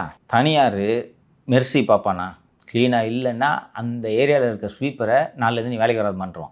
கரெக்டாக? அரசு ஊழியரை நீங்கள் அப்படி அனுப்ப முடியுமா? அப்படி அனுப்புனா உடனே திமுக பத்திரிகையாளர்கள் எல்லாம் கிளம்பி ஐயோகோ அப்படின்ருவாங்க. தனியார் மயப்படுத்துறதுக்கே இப்போது எதிர்ப்பு கிளம்பி இருக்கிறது. ஆட்சிக்கு ஆதரவு தரும் இடதுசாரிகளே முன்னணியில் நிற்கிறார்கள். ஆனால் உறுதியான நடவடிக்கையை முதல்வர் தீர்மானமாக எடுக்க வேண்டும். அவர் டாக்டர் சுமந்த் சொல்கிறது ரொம்ப வேலிட் சஜஷனு. நானும் இந்த தனியார் மயத்தெல்லாம் எதிர்த்து ஒரு காலத்தில் பேசி கொண்டிருந்தவன் தான். காலப்போக்கில் நான் புரிந்து கொள்கிறேன். ஒரு மாநகராட்சியின் துப்புரவு தொழிலாளி, நான் போய் இந்த துப்புரவு தொழிலாளர்கள் போராட்டம் நடந்த சமயத்தில் தான் போய் அவங்கள பார்க்குறேன். 55 வயது ஒரு பெண்மணி. அவங்களால தெருவில் பெருக்கிற வேலையை சிறப்பாக செய்ய முடியுமா? யதார்த்தத்தை பேசுவோம். எனக்கு அவங்க மேலே கருணை இருக்குது, அவங்க பாவம், ஏழை, நல்லா இருக்கணும், இதெல்லாம் நான் ஒத்துக்கிறேன். ஏன்பா எனக்கு எத்தனை வருஷம் சர்வீஸ் ஆகுது, என்ன போய் கூட்ட சொல்கிறேன்னா அந்த சூப்பர்வைசர்கிட்ட சொல்லும். கரெக்டாக? புதுசாக வரவங்களை கூட்ட சொல்லுப்பா. இப்போ நீ என்னமா பண்ண போகிற? நான் உட்காந்துருக்கேன், சாயங்காலம் டூட்டி முடிச்சுட்டு போகிறேன், அந்த கையெழுத்து போட்டேன்ல என்று சொல்லுவார்கள். என்ன பண்ணுவீங்க? இன்னொன்று, இதையெல்லாம் தனியாருக்கு விடுவதால் அரசுக்கு சேமிப்பும் ஏற்படுமா? 200 எம்ப்ளாயீஸை வச்சு அவங்களுக்கு சம்பளத்தை கொடுத்து பிஎஃப்ஐ பிடிச்சி இஎஸ்ஐ பிடிச்சி எல்லாம் பண்ணுறது போல அந்த பிஎஃப் இஎஸ்ஐ இதெல்லாம் நீ தான் பார்த்துக்கணும். உனக்கு குப்பை வர்றதுக்கு மாதம் இவ்வளோ அப்படின்னு கொடுத்துட்டா அவன் எம்ப்ளாயீஸை போட்டு அவன் வேலையை பார்த்துக்குவானா? இன்னொன்று கவர்மெண்ட் ஸ்டாஃப்னா வச்சுக்க, நம்மளை எப்படி வேலையை விட்டு தூக்குவாங்கன்னு வேலையை வாங்க மாட்டாங்க சார், கிளம்பிடுவாங்க. அதுதான் சொல்கிறேன், அதான் நடக்கும், நடந்து கொண்டு இருக்கிறது. இதே போல் மருத்துவமனையில் 30 வருஷம் சர்வீஸான அந்த துப்புரவு தொழிலாளி இருப்பார். மந்திரி வர்றார், க்ளீன் பண்ணியா? மந்திரி டெய்லி தான் வருவார், அதுக்காக எத்தனை வாட்டி தொடக்கிறது போய அப்படின்னுவார். என் வயசு என்ன, என் சர்வீஸும் உன் வயசும் ஒன்று, நீலாம் என்கிட்ட கேள்வி கேட்குற. ஸோ இதை ஹவுஸ் கீப்பிங்கில் ஒரு ப்ரைவேட் ஏஜென்சி கொடுத்துட்டீங்கன்னு வச்சுங்களேன், சூப்பர்வைசரை கூப்பிட்டு டாய்லெட்டு க்ளீனாக இல்லை, கான்ட்ராக்டை கேன்சல் பண்ணுவேன் அப்படின்னு சொன்னால் 10 வாட்டி கழுவுவோம். கரெக்டாக? சில விஷயங்களை பண்ணிட்டு போய்ட்டு தான் பெட்ரு. நான் சீஃப் செக்ரட்டரி போஸ்டெல்லாம் தனியார் மயப்படுத்துக்கிட்டுலாம் நான் சொல்லலை. இது போன்ற வேலைகளை மேனேஜ் பண்ணுறது சிரமம். ஸோ இதெல்லாம் அவுட் சோர்ஸ் பண்ணிட்டு போயிடலாம். இதுக்கும் கத்தி கூப்பாடு போடுவாங்க, ஐயோ தனியார் மயம் அப்படின்வாங்க. எல்லாம் கவலையே படக்கூடாது. ரைட் பொறுமையாக இருங்க, பைய ஓரமாக போய் கத்து அப்படின்ட்டு தனியார் மயப்படுத்தி மருத்துவமனைகள் வந்து க்ளீனா இருக்கும்போது ஆட்டோமேட்டிக்கா அதை மக்கள் பார்க்கும்போது ஒன்றும் இல்லைம்மா, எல்லாம் க்ளீனாக ரொம்ப நீட்டாக இருந்துச்சுன்னா, இப்போ நம்ம தனியார் மருத்துவமனைக்கு போயிருக்கோம்மா எத்தனையோ. அன்றைக்கி கூட உங்களுக்கு உடம்பு சரியில்லைன்னு சொல்லிட்டு போயிட்டு ஒரு மிகப்பெரிய மருத்துவமனையில் போயிட்டு ஜுரத்துக்கு போயிட்டு 2000 ரூபாய் செலவு வச்சிங்க நீங்கள். ஆனால் சரியாகல மேம், சரியாகலை. ரெஸ்ட் கொடுத்தாதானே 2 நாள். என்ன இப்போ இந்த மருத்துவமனைக்கு நம்ம தயங்காமல் போகிறோம், ஜிஹெச்சுக்கு ஏன் போகிறதில்ல? ஒரே ரீசனை சொல்லுங்கள்.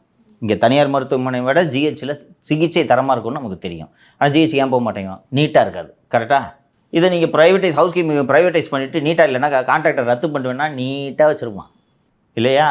இன்னொன்று, இந்த அரசு மருத்துவமனைகளில் இந்த செக்யூரிட்டி வேலையெல்லாம் ப்ரைவேட்டைஸ் பண்ணிட்டீங்க, பார்த்துருக்கியா? அங்கே வெளியில் நிற்கிற செக்யூரிட்டி எல்லாம் ஏஜென்சிக்கிட்ட கொடுத்துட்டாங்க. இதையும் கொடுத்துட்டிங்கன்னா வேலை முடிஞ்சிச்சு. அன்னைக்கு ஹாஸ்பிட்டலுக்கு போகிறேன், அவர் செக்யூரிட்டி, நான்ப்பா புது அரசு வந்திருக்கு, நம்மளது பர்மனெண்ட் பண்ணுவாங்களா? பர்மனெண்ட் பண்ணி ஒன்று இந்த ஹாஸ்பிட்டலில் டீன் ஆக்கிடுவாங்கண்ணே, இருனேன்னு சொல்லு. எல்லாருக்கும் நடந்துடும் ஆகணும். சார், இதை தொடர்ந்து சுகாதாரத்துறை அமைச்சர் அருண்ராஜ் அவர்கள் இன்னொரு இதையும் முக்கியமாக சொல்லியிருக்காங்க சார். அம்மா மினி கிளினிக் வந்து நாங்கள் செயல்படுத்துவோம் அப்படின்னு சொல்லிட்டு. அது நல்ல விஷயம். அந்த அம்மா மினி கிளினிக் அப்படின்றது வந்து ஒரு அதிமுக ஆட்சி காலத்தில் கொண்டு வரப்பட்ட ஒரு நல்ல திட்டம். அதை வந்து திமுக ஆட்சி காலத்தில் நாங்கள் இல்லம் தேடி மருத்துவம்ட்டு ஏதோ மாத்திரம்னு சொல்லி 2 ஸ்கீம் வழங்காமல் போயிடுச்சு. அப்பா கிளினிக்கும் கூட ஒன்று ஆரம்பிச்சாங்கன்னு நினைக்கிறேன். பேர் தானே டிசைனாக வைப்பாங்க, ஒன்றும் இருக்காது அங்கே உள்ளுக்குள்ள. பெரியப்பா ஒன்று விட்டு சித்தப்பா கிளினிக்லாம் இருந்தீங்க. அதுக்கு வேற சம்பளம்லாம் கொடுக்கலன்னு கம்ப்ளைண்ட் பண்ணுறாங்க சார். ஸோ இந்த அம்மா கிளினிக்கு ஒரு சக்ஸஸ்ஃபுல் ஸ்கீமாக இருந்தது. அப்போது அதிமுகவின் அப்போது மருத்துவ அணி செயலாளராக இருந்த டாக்டர் வேணுகோபால் அவர்கள் இந்த ஸ்கீமை பற்றிலாம் என்கிட்ட நிறைய விளக்கி பேசியிருக்காரு. ஸோ அதை ரிவைவ் பண்ணுறேன்ட்டு இவங்க சொன்னது உண்மையிலே வரவேற்கத்தக்கது. இந்த மாதிரி ஹெல்த்தில் நிறைய ரிஃபார்ம் பண்ணணுன்ட்டு இந்த அரசு நினைக்கிறது. ஒரு அமைச்சரும் ரொம்ப ஆர்வமாக அந்த துறையில் கவனம் செலுத்திட்டு இருக்காரு. அதனால் நல்லது, ஒரு வரவேற்கத்தகுந்த விஷயங்கள் தான். இந்த அம்மா கிளினிக் ரிவைவ் பண்ணுறாங்கிறது எனக்கு பார்த்தோன்னே, செய்தியை பார்த்தோன்னே சந்தோஷமாக இருந்துச்சு. சார், தமிழ்நாடு சிவில் சப்ளை கார்பரேஷனுக்கு எப்பவும் தலைவராக வந்து ஐஏஎஸ் அதிகாரிகள் தான் நியமிப்பாங்க. ஆனால் இதை மினிஸ்டரே தூக்கி நியமிச்சிருக்காங்களே சார். தம்பி, அது வந்து ஆக்சுவலி அது ஒரு பொலிட்டிக்கல் அப்பாயின்மெண்ட். சேர்மேன் பதவி எப்போதும் அரசியல் பிரமுகர்கள், அந்த வாரியம்ன்றாங்கல்ல, இது ஒரு வாரியம், பொலிட்டிஷியன்ஸ் தான் நியமிப்பாங்க. இந்த அரசு வந்ததும் செய்த தவறுகளில் இதுவும் ஒன்று. பெருச்சாலின்னு தெரிஞ்சு உமாநாத் அங்கே போட்டு சேர்மேன் பதவியும் அவர்கிட்ட கொடுக்கலாமா? இப்போ திமுக அரசு அதை மாற்றிருக்காங்க. ஆமாம், அதுக்கு வேறு பொலிட்டிஷியன் யாரும் போட்டதாக எனக்கு நினைவில்லை. திமுக அரசு என்ன வேணாலும் பண்ணிட்டான், நீங்கள் புது அரசு தானே. அதனால் பெருச்சாலின்றது தெரிஞ்சு கோதுமையும் அரிசி மூட்டையும் இருக்கிற இடத்துல போய் போடலாமா ஒருத்தர்? அவரெல்லாம் போட்டாங்கன்னா வந்து சர்க்கரை, அந்த கருணாநிதி அவர்கள் சொன்ன மாதிரி சர்க்கரை வந்து எறும்பு தின்ட்டு போயிடுச்சுன்னு சொல்லுவாங்க. அந்த மாதிரி தான். ஸோ அவரை மேனேஜிங் டைரக்டராக போட்டிருக்கலாம். மேனேஜிங் டைரக்டராக போட்டால் சேர்மேன் எடுக்கிற முடிவை இவர் எக்ஸிக்யூட்டிவ் தான் பண்ணணும். மேனேஜிங் டைரக்டருக்கு இண்டிபெண்டன்ட் பவர்ஸ் இருக்காது. சேர்மேன் அண்ட் மேனேஜிங் டைரக்டர்னு 2 பதவியும் உமாநாத்துக்கிட்ட கொடுத்துருந்தாங்க. இப்போ இந்த பெருச்சாலியை பற்றி விட்டதும் அந்த சேர்மேன் பதவி அமைச்சர் வெங்கட்ராமனுக்கு வழங்கப்பட்டுள்ளது. எம்டியா தேவ அப்பாயிண்டட் சம்படி எல்ஸ்ன்னு நான் நினைக்கிறேன். ஸோ இது ஒரு பொலிட்டிஷியன்ட்ட இருக்க வேண்டிய பதவி, பொலிட்டிஷியன் அங்கே நியமித்தது சரி. ஸோ இதெல்லாம் திருத்திக்கிறாங்கன்றேன். என்னென்ன தப்பு பண்ணாங்களோ கொஞ்சம் கொஞ்சமாக ரெக்டிஃபை பண்ணிகிட்டே இருக்கிறாங்க. இல்லை, உங்களோட ரோல் என்ன சார் அந்த இதில்? தம்பி, தமிழகம் முழுக்க ரேஷன் கடைகள் இருக்கிறதா? ஆமாம் சார். இந்த ரேஷன் கடைக்கு போனோன்னா அரிசி, பருப்பு, சர்க்கரை, பாமாயில் கொடுக்குறாங்களா? அது எங்கேருந்து வருகிறது? Civil supply corporation. Civil supply கார்பரேஷனுக்கு எங்கேருந்து வருகிறது? டெண்டர் விடுவாங்க. அந்த வேலை தான் அது. மார்க்கெட்லேருந்து வாங்கி அந்த பொருட்களை தரங்கிறலாம் சரி பார்த்து தமிழகத்தில் இருக்கக்கூடிய ரேஷன் கடைகள் எல்லாவற்றுக்கும் விநியோகம் செய்வது தான் இந்த சிவில் சப்ளைஸ் கார்பரேஷனோட வேலை. இந்த தலைவர் தெரியாமல் எதுவுமே இப்போ நடக்காது. முதல்ல வந்து திரு உமாநாத் சைனிங் அத்தாரிட்டி அப்படின்றதுனால அவரே அமைச்சருக்கு தெரியாமல் டெண்டர் விட்டுக்கிட்டாரு. எவ்வளோ ஏத்தம் பாருங்க. அமைச்சருக்கு தெரிஞ்சால் கூப்பிட்டு 2 கொட்டு நறுக்குன்னு கொட்டுவாருன்னு கொஞ்சம் கூட பயம் இல்லை பாரு. இன்னும் போஸ்டிங் போடல, சிஎம்கிட்ட சொல்லி சஸ்பெண்ட் பண்ணி கொடுக்க சார்ந்தால. அரசியல் செய்திகளுக்கு போவதற்கு முன்னால் இன்னும் 2 கோரிக்கை இருக்குது, சொல்லிடுறேன். 1 மணி நேரத்தில் 1000 கோரிக்கை. அப்புறம் இது வழியாக தான் கோரிக்கை வைக்க முடியும், எப்படி வைக்கிறது? இந்த ஒற்றை எழுத்து நிறுவனத்தால் ஏமாற்றப்பட்டவர்கள் தமிழகம் முழுக்க பரவி கிடைக்கிறார். அந்த கோவையிலே இந்த ஒற்றை எழுத்து நிறுவனம் போட்ட அந்த லேஅவுட்டு முழுக்க முழுக்க ஸ்டாலினின் முதலீடு. கோவில்னா அந்த ஒரு கோயில், திருப்பதி கோயிலா? அதான் கெடுத்துட்டீங்களே பாவிகளா. திருப்பதி கோயில் இல்லை, இப்போ அந்த பிளாட் விற்கல, சந்தோஷமா? ஸோ அதை விற்றது ஈட்டிய ஸ்டார் குழுமம், சரியா? அதில் முழுக்க இருப்பது ஸ்டாலின் குடும்பத்தினரின் பணம். அதோட ஒரு ஹிண்ட் கொடுக்குறேன், அதை எப்படி கெடுத்து விடுறதுன்றதுக்கு. அந்த லே அவுட் வனம் சார்ந்த பகுதியில் அமைந்திருக்கிறது, மலையை ஒட்டி. வனத்துறைக்கு சொந்தமான பகுதியில் அமைந்திருக்கிறது. இப்போது இந்த டவுன் அண்ட் கண்ட்ரி பிளானிங் அதிகாரிகளை விட்டு அளவீடு செய்தால் பிரிகேடு போலவே அதற்கு கொடுக்கப்பட்ட அனுமதி தவறு என்பது தெரிய வரும். அது தொட்டிங்கன்னா அந்த ஒற்றை எழுத்து நிறுவனத்தின் மீது புகார் அளிப்பதற்கு வரிசையாக காத்திருக்கிறார்கள். இன்னொன்று, ஆட்சி மாற்றம் ஏற்பட்டதே என்று அந்த ஒற்றை எழுத்து நிறுவனம் எங்களுக்கு இத்தனை கோடி தர வேண்டும், அத்தனை கோடி தர வேண்டும், எங்கள் நிலத்தை இப்படி ஏமாற்றி விட்டார்கள் என்று காவல்துறை அதிகாரிகளிடம் சென்று புகார் அளித்தால் இன்னும் ஒற்றை எழுத்து நிறுவனத்திற்கு விசுவாசமாக பல இடங்களில் புகார்கள் பதிவு செய்யப்படுவதில்லை என்ற குற்றச்சாட்டுகளும் வந்திருக்கிறது. அதனால் முதல்வர் வாய்மொழியாக ஒரு உத்தரவு போட்டால் போதும். அகர்வால் சாரை கூப்பிட்டு இங்கேயும் வந்துச்சுன்னா இமீடியட்டாக எஃப்ஐஆர் போட சொல்லுங்கள், அது போதும். சரவென்று வருவார்கள். ஒன்று. இரண்டாவது கோரிக்கை, இந்த கௌதம் என்கிற ஜிடிஎம் என்கிற மகேஷ் அருணை வச்சு இந்த கட்ட பஞ்சாயத்தை முடிச்சு தரேன், அந்த லேண்ட் டீலை முடிச்சு தரேன், இவனை காலி பண்ணி தரேன் என்று சில நூறு கோடிகளை பலரிடம் அட்வான்ஸாக வாங்கி எந்த வேலையும் முடித்து கொடுக்கவில்லை. அதான் பெங்களூரில் தலைமறைவாயிட்டார். நீங்களே வந்துட்டாராம் சென்னைக்கு. ஆர்காட்டோட தான் குடியிருக்காரு. அப்பார்ட்மெண்ட் பேர் வேணுமா? ஸோ அவரிடம் பணம் கொடுத்து ஏமாந்தவர்கள், ஜிடிஎம்மிடம் பணம் கொடுத்து ஏமாந்தவர்களும் புகார் அளிக்க தயாராக இருக்கிறார்கள். இப்போது இருக்கக்கூடிய காவல்துறை அதிகாரிகள், அதான் சென்னை சிட்டியில் அமல்ராஜ் அவர்களை தவிர கீழே இருக்கிற அத்தனை பேரும் அருண் விசுவாசி. ஸோ இப்போதும் அந்த புகாரை வாங்க மறுத்து கொண்டு இருக்கிறார்கள், நடவடிக்கை எடுப்பதில்லை என்று குற்றச்சாட்டுகள் வந்திருக்கின்றன. இதற்கும் ஆவண செய்யுங்கள். ஸோ வழக்குகள் நிலுவையில் இருக்கிறதுனால இப்போதைக்கு இடைத்தேர்தல் நடத்துவதற்கான வாய்ப்புகள் இல்லைன்னு சொல்லியிருக்காங்களேங்க சார். யார் சொல்லியிருக்கிறது? தேர்தல் ஆணையம். பேராசை பெருநஷ்டம் என்று தமிழில் ஒரு பழமொழி இருக்கிறது. தம்பி 1 மாதம்தான், அடுத்த அண்ணன் அமைச்சராகிடுவேன். தம்பி 1 மாதம்தான், அடுத்த அண்ணன் அமைச்சராகிடுவேன். இப்போ வரைக்கும் அனிதா ராதாகிருஷ்ணன் சொல்றாரு சார், அடுத்த 6 மாசத்துல முதலமைச்சர் மு.க. ஸ்டாலின் தான் அப்படின்னு. அது அவர் எம்எல்ஏ கூட இல்லை, ஆனாலும் முதலமைச்சர் மு.க. ஸ்டாலின் அவர்கள் தான் சொல்றாரு. இவன் வேற புள்ள வேலை பார்த்துட்டு இருக்கான். இப்படி நான் சொல்வது போல சொல்லி கொண்டிருப்பது விராலிமலை குட்கா வியாபாரி. தேர்தல் ஆணையம் ஒரு தன்னிச்சையான அமைப்பு என்று நம்பிக்கொண்டிருப்பவர்களுக்கு சொல்லுங்க என்று ஒரு காலத்தில் இருந்தது. கடந்த 15 ஆண்டுகளாக தேர்தல் ஆணையம் எப்படிப்பட்ட அமைப்பு என்பது எல்லோருக்கும் தெரியும். அப்போது தலைமை தேர்தல் ஆணையர் தமிழகத்தில் இப்போதைக்கு தேர்தல் நடத்துவதற்கான தேவையும் இடமில்லை, அப்படி நடத்துவதாக எங்களுக்கு ஒரு ஐடியாவும் இல்லை. அதை பற்றி நாங்கள் ஆலோசிக்கலை. அதுபோக கோர்ட்டில் கேஸ் பெண்டிங்காக இருக்குங்க. அங்கே எப்படி எலெக்ஷன் நடத்துறது? அது யோசிக்க கூட தேவையில்லை, எங்களுக்கு வேணாம் அப்படின்னு சொல்லிட்டாரு. ஸோ மாப்பிள்ளை பின்னால் சுற்றி கொண்டிருப்பதை தவிர இவருக்கு வேறு வழி இல்லை. இப்போது மாப்பிள்ளையும் கூப்பிட்டு அன்றைக்கி கேபினெட் மீட்டிங்கில் சிஎம் தப்பு பண்ணால் தூக்கிடுவேன்ட்டாரு, என் பதவியை பறிச்சிடாத, இந்த மாப்பிள்ளை மாமா உறவெல்லாம் புதுக்கோட்டையோடு வச்சுக்க, செக்ரட்டேரியட்டில் வந்து காட்டாதே என்று பர்வேஸும் சொல்லிவிட்டார். தேர்தல் தாமதமாவதற்கு பின்னால் அரசியல் காரணங்களும் இருக்கின்றன. இந்த நேற்றைய நிகழ்ச்சியில் பேசணும், ஆளுநர் மாளிகைக்கு சென்று உள்ளே ஒன்று பேசிட்டு வெளியில் வந்து ஆளுநர் இப்படிலாம் பண்ணக்கூடாது அப்படிலாம் சொன்னீங்கன்னா கண்ணுக்கு என்ன தூரம் வரைக்கும் இடைத்தேர்தல் நடக்காது. ஓகே, அப்போ இடைத்தேர்தல் நடக்கிறது தான் தாவேக அரசுக்கு நல்லதா? ஏமா 107 வச்சுக்கிட்டு ஆட்சி பண்ணிகிட்ருக்கீங்க. அப்போ உங்கள் அமைச்சரவையில் பங்கெடுத்திருக்கக்கூடிய ஒரு கட்சியின் தலைவர் அமைச்சரவையில் பங்கெடுத்து விட்டதால் அந்த கூட்டணியில் நாங்கள் சேர்ந்தோம் என்று பொருள் அல்ல. நாங்கள் இன்னும் திமுக கூட்டணியில் தான் இருக்கிறோம். திமுக கூட்டணியில் இருப்பதால் இந்த ஆட்சிக்கு ஆபத்து என்று பொருள் அல்ல. இது 5 ஆண்டுகள் நீடிக்கும். நாங்கள் அமைச்சரவைக்கு ஆசைப்பட்டு நாங்கள் இந்த ஆட்சியில் பங்கெடுக்கவில்லை, எப்போது வேண்டுமானாலும் நாங்கள் வெளியேறுவோம். இப்படி என்ன பேசுகிறாருன்றதே புரியாமல் தினம் ஒருத்தர் பேசிகிட்டு இருக்காங்க. இதுபோல் நித்திய கண்டம் பூர்ணாயுசு என்று எப்படி ஆட்சி நடத்த முடியும்? மேலும் நீங்கள் செய்யக்கூடிய இந்த அதிரடி சீர்திருத்தங்களை எவ்வளவு காலம் இவர்கள் பொறுத்து கொண்டிருப்பார்கள்? ஸோ உங்களுக்கு இன்னும் ஒரு 120 வந்துருச்சுன்னா இதை பற்றியாவது கவலைப்படுறதுக்கான தேவை இருக்கா? அப்போ அதுக்கு 120 ஆகிறதுக்கு என்ன பண்ணணும்? இடைத்தேர்தல் நடக்கணும். அது நடக்கவே இல்லைன்னா இதில் வேற விஜயன் போன்ற ஆட்கள் எத்தனை பேரை திருடி வச்சிருக்காங்கன்னு தெரியல. நான் தான் சொல்கிறேன், 8 பேர் அட்வான்ஸ் வாங்கிட்டாங்க. ஊத்தங்கிற எம்எல்ஏ பொழைக்க தெரியாதா? ஒரு வாரம் கம்முன்னு இருந்ததுதானே 10 கிடச்சிருக்கும் கையில். விஜயனுக்கு ஒரு 2 கிடச்சிருக்கும். என்ன அப்புறம் இன்னொருத்தர் அவர் நாங்களாம் ஒன்றாவே உட்காந்து பேசிக்கிருந்தோம்னு சொன்னார், அவருக்கு சமஸ், அவருக்கு ஒரு 2, எல்லாருக்கும் 2பா. இது ஒன்றும் அதில் ரொம்ப காம்ப்ளிகேட்டடாக யோசிக்கிறதுக்கு ஒன்றுமே இல்லை. 1.5 லட்சம் கோடி வச்சுருக்காங்க. 5 வருஷத்துக்கு ஆட்சிக்கு வர முடியாது. விஜயை செட்டிலாக விட்டோன்னா 5 வருஷத்துக்கு பிறகும் ஆட்சிக்கு வர முடியாது. அப்போ இந்த ஆட்சியை கவுக்கிறதுக்கு பயன்படாத அந்த பணம் எதுக்கு சொல்லு? அவளால் போய் ஐரோப்பா, அமெரிக்கா, உலகின் பல மூலைகளில் அந்த பணத்தை பதுக்கி வைத்திருக்கிறீர்கள். இந்த விஜய் ஆட்சியை கவுக்கிறதுக்கு பயன்படாதுலன்னா அது அங்கே துபாயிலையும் அமெரிக்காலையும் அந்த பணத்தை வச்சு என்ன பண்ண போகிற சொல்லு? எல்லாம் வாங்கியாச்சு. 200 கோடி இருக்குது வாட்ச் மட்டும். அண்டு சொகுசு கார்கள் இருக்குது ஏராளமாக. சோத்துக்கெல்லாம் கஷ்டப்படல. இப்போ இந்த ரூபாய் வச்சு என்ன பண்ணுறது சொல்லு? எவ்வளோ காசு கொழுப்பு இருந்தால் ஒரு வாட்ச் 33 கோடிக்கு வாங்குவாங்க. அப்போ எவ்வளோ கொட்டி கிடக்குது காசு. அதை வச்சு என்ன பண்ணுறது சொல்லு? இன்னொன்று, அந்த பணம் இப்போ இன்வெஸ்ட்மெண்ட்டு தான். இன்வெஸ்ட் பண்ணால் நாளைக்கு ஆட்சிக்கு திரும்ப சம்பாரிச்சிக்கலாம். அஃப்கோர்ஸுங்க. இன்னொன்று மக்கள்கிட்ட கொடுத்தா அவங்களும் ஓட்டு போட மாட்டாங்க, மாற்றி ஓட்ட போகிறாங்க. இதுக்கு எம்எல்ஏட்ட கொடுத்தா கரெக்டாக வந்துடுவாங்க. தேர்தலை சந்திக்க வேண்டியது இல்லைல்ல. எடப்பாடி முதல்வராகிட்டு நீ மட்டும் முதலமைச்சராரு, எல்லா மந்திரியும் எங்களுக்கு தான் அப்படின்னு சொன்னால் அவரும் ஒத்துக்க போகிறாரு.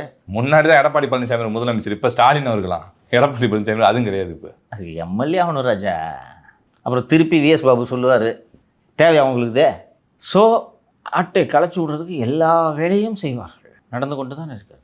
ஸோ இடைத்தேர்தலை நடத்தி, இன்றைக்கு இடைத்தேர்தல் நடந்தால் தாவேக வெற்றி பெறுவதற்கான சாத்தியங்கள் மிக அதிகம். இப்போ பண்ணி மெஜாரிட்டி வந்துருச்சுன்னா யாருடைய தயவும் தேவையில்லை அல்லவா? அதற்கு பதிலாக காங்கிரஸை கட்டி விட இடைத்தேர்தல் நடத்துகிறேன்னு சொன்னால் டீல் நல்லா இருக்கா? ஆனால் அப்பவும் ஒருத்தர் பெரும் போட்டியாக இருப்பார் சார். யாருப்பா? எங்கள் அண்ணன் சீமான் அவர்கள் தான். நேற்று மேடையில் பேசுனதை பார்த்தீங்களா இல்லையா? இன்னுமா நம்பிக்கிட்டு இருக்கிற? பாரதிராஜா அவர்கள் 30வது நாள் நிகழ்ச்சிக்கு போனாராம். அவங்க அப்பா வயசில் இருக்க ஒருத்தர். முன்னாடி நடந்ததுலேயே 50 பேரோட போவீங்க நாங்கள் எதிர்பார்த்தோம். வர இடைத்தேர்தலில் அது விட்டுறாதீங்கன்னே, போயிருங்க, அது சாதாரணமாக போகக்கூடாது, சிரிச்ச முகத்தோடைய போகணுமே அப்படின்னு சொல்லியிருக்காங்களாம். அப்பா இறந்துட்டாரு. 30ஆம் நாள் காரியம். பாரதிராஜா அப்பாவுக்கு காரியம் பண்ணிக்கிட்டு இருக்கேன். பக்கத்தில் ஒரு எங்க அப்பா வயது தோலை தட்டுறாரு, மகனே பாரு 50 பேரோடவாவது நீ உள்ள போயிருவாயின்னு ரொம்ப ஆசைப்பட்டுக்கிட்டு இருந்தேன், நடக்கல, விட்டுறாதரா, இந்த இடைத்தேர்தல நின்னாவது உள்ள போயிரு, நீ போயிரு எப்படியாவது அப்படின்றாப்ல. நான் உறுதியா போயிடுறேன்ப்பா, உறுதியா போயிடுறேன்ப்பான்னு சிரிக்கும் போது பின்னாடி இந்த சிரிப்போட போகணும், நீ இந்த சிரிப்போட போகணும்டா, நீ போயிடுறா. அம்பாசமுத்திரத்தில் பொது வேட்பாளராக நிற்கிறதுக்கு நான் ரெடி அப்படின்னு தன்னைத்தானே அந்த மேடையில் ஏலம் விட்டு கொள்வதைத்தான் அப்படி உணர்த்தி இருக்கிறார் அதிபர். வேறு ஒன்றும் இல்லை, நான் ரெடி, நீங்கள் 2 திராவிட கட்சிகளும் என்னை ஆதரித்தால் நான் உங்கள் சார்பாக சிரிச்சுக்கிட்டே அசம்பிளிக்குள்ளே போகிறேன். அதெல்லாம் நடக்காது. அடுத்த வழிப்பார். அடுத்த டீலிமிட்டேஷனை வந்துட்டு நாடாளுமன்றத்தில் இன்ட்ரடியூஸ் பண்ணோன்னே திமுக தமிழ்நாட்டுக்கு எதிரான சதி தீ பரவட்டு பேப்பர்லாம் பிடிச்சி தீய பற்ற வச்சார் பார்த்தீங்களா? கருப்பு கொடியெல்லாம் ஏற்றுனாரு. ஆனால் இன்றைக்கி என்னன்னா, பில்லு பாஸ் ஆகட்டுங்க, அதில் என்ன போட்டுன்னு பார்த்துட்டு அதுக்கப்புறம் எங்கள் முடிவை சொல்கிறோம் அப்படின்றாங்க சார். அணிகள் மாறுகின்றனன்ட்டு நான் ஏற்கனவே சொல்லியிருந்தேன். இதை நோக்கி தான் போகும் திமுக, வேறு வழி இல்லை. உங்களுக்கு ஏதாவது ஒரு தேசிய கட்சியோடு உறவே இல்லாமல் ஒரு மாநில கட்சி ஆட்சி நடத்துவது என்பது சாத்தியமில்லை. 2029 வருது. யார் பிரைம் மினிஸ்டர் கேண்டிடேட்னு கேட்டால் என்ன பதில் சொல்லுவீங்க? பிரைம் மினிஸ்டர் கேண்டிடேட்ன்றதே இல்லாத ஒரு காரணத்தால் தான் அதிமுக 24ல் 40 தொகுதிகளிலும் தோற்றுறது. அதுக்கு இதுவும் ஒரு காரணம், ரைட்டா? ஸோ இப்போது திமுக என்ன பண்ணும்? இன்னொன்று, டீலிமிட்டேஷனுக்கு ஆதரவு தரோன்னு சொல்லிவிட்டு டிஆர் பாலுவோ ஆர்எஸ்ஓ திருப்பி மந்திரி ஆகலாம்ல. அது மட்டும் இல்லாமல் கொஞ்சம் ஊழல் வழக்க அமலாக்கத்துறையிட்டேருந்து கொஞ்சம் தப்பிக்கலாம். அது ரொம்ப முக்கியம். சாமி கடிச்சு வச்சா வலி தாங்க முடியாது. ஏற்கனவே கடித்த கடியிலும் செந்தில் பாலாஜி அவர்கள் மீள முடியாமல் இருக்கார், வேதனையில் இருக்கார். இது போக திமுகவோட நிலைப்பாடு சரி என்று தான் நான் கருதுகிறேன். தாவேகவும் யோசித்து தனது முடிவை மறுபரிசீலனை செய்ய வேண்டும் என்று நினைக்கிறேன். டீலிமிட்டேஷன்றது பண்ணி தான் ஆகணும், கரெக்டாக? வேறு வழி இருக்கா? கான்ஸ்டியூஷனில் இருக்குது, இத்தனை ஆண்டுகளுக்கு பிறகு டீலிமிட்டேஷன் பண்ணணுன்ட்டு இருக்குது. இப்போது பிஜேபி கொடுக்குற ப்ரொப்போசலு நமக்கு கொஞ்சம் சீட்டு, ஒரு 8 சீட்டோ 10 சீட்டோ கூடுது, ரைட்டா? சென்சஸ் பணி தொடங்கிவிட்டது. பாப்புலேஷன் சென்சஸ் முடிந்த பிறகு இந்த மக்கள் தொகையின் அடிப்படையில் உங்களுக்கு சீட்டுன்னு சொன்னால் எவ்வளோ தெரியுமா நமக்கு தமிழ்நாட்டில் சீட்டு? 29 அல்லது 30. அவங்க இப்போ வந்து சொன்னதே வந்து ஃபஸ்ட்டு அந்த பில்லு பாஸ் ஆச்சுல, அப்போயே வந்து எந்த மாநிலத்தை வந்து மக்கள் தொகை குறைச்சிருக்காங்களோ அவங்களுக்கு அதிகமாக தரம் தானே சொல்லியிருந்தாங்க. தான்ப்பா இங்கே அதிகமாக தர்றாங்க.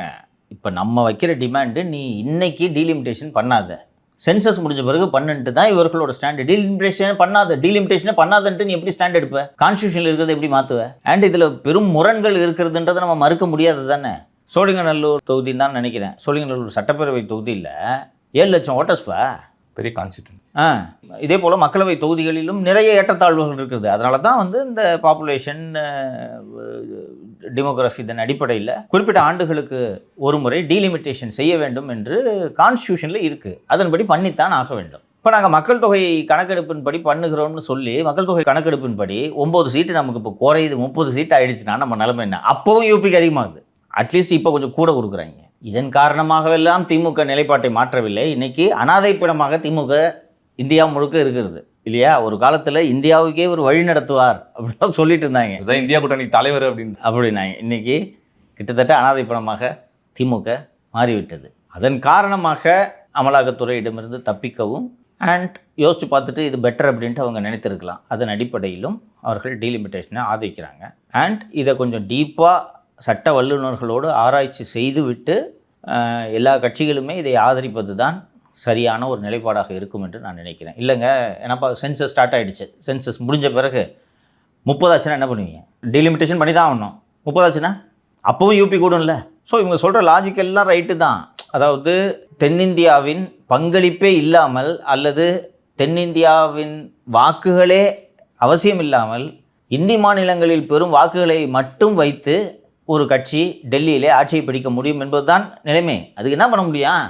நாம் இருவர் நமக்கு இருவர்னா அதை நீ என்னடா சொல்கிறது வென்று அப்படின்ட்டு அவங்க பிள்ளை பார்த்துக்கிட்டாங்க. நாம சரி கவர்மெண்ட் சொல்லுது கரெக்டாக ஃபாலோ பண்ணுவோன்னு சொல்லிட்டு சவுத்து இந்தியா முழுக்க மக்கள் தொகை குறைந்து விட்டு. அதான் ஆந்திராலாம் 2க்கு மேலே பிறந்தாலும் நிதி உதவி கொடுக்குறாங்க சார். இப்போ நம்ம ஸ்ட்ரிக்டாக ஃபாலோ பண்ண பாப்புலேஷனை 70ஸ்ல கல்வி ஒரு முக்கியமான காரணம். ஃபஸ்ட்டு வந்து நாம் இருவர் நமக்கு ஒருவர் அப்படின்ட்டு அதில் எழுதி போட்டால் அதை படிக்க தெரியல உனக்கு. இங்கே தென் இந்தியாவில் லிட்ரஸி அதிகமாக இருந்ததுனால நம்ம எல்லாம் ஸ்ட்ரிக்டாக ஃபாலோ பண்ணோம். குறைஞ்சி போச்சு பாப்புலேஷனு. இப்போ என்ன டக்கர் அடித்தாலும் பாப்புலேஷன் உடனடியாக வளர்ந்துடாதுல்ல. இப்போ இருக்கிறதுல இதுக்கு என்ன பண்ணுறதுன்னு பார்த்து பேசி முடிவெடுக்க வேண்டியது தான். சரி சார், இந்த ஆர்ஸ்லெட்டில் பல நிகழ்வுகளை பற்றி விவாதிச்சோம். தொடர்ந்து நாளையும் பேசுவோம் சார். நன்றி சார். நன்றி.